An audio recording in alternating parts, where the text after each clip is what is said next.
La méditation de ce 30 octobre est intitulée « Notre rédemption approche ».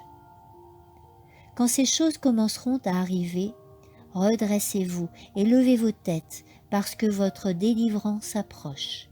Luc 21, 28.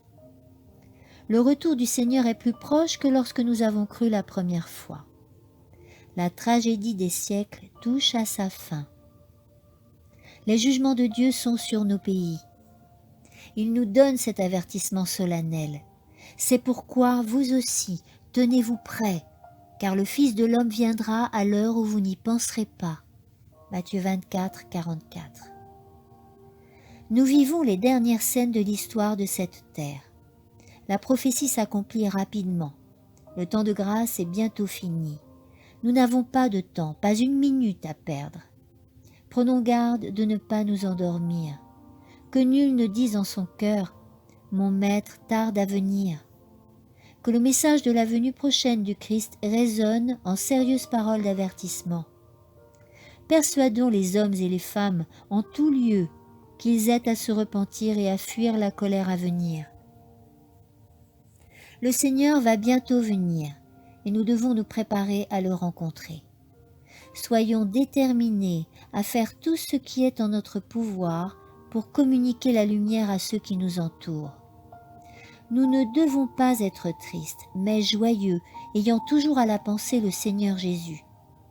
Il va bientôt venir et il faut que nous soyons prêts à son apparition.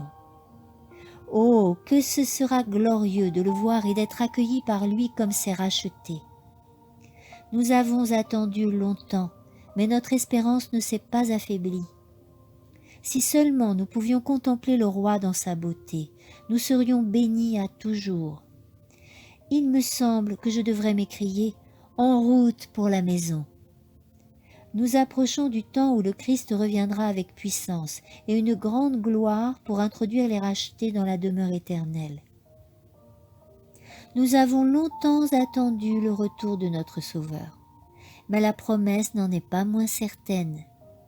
Bientôt, nous entrerons dans le pays promis.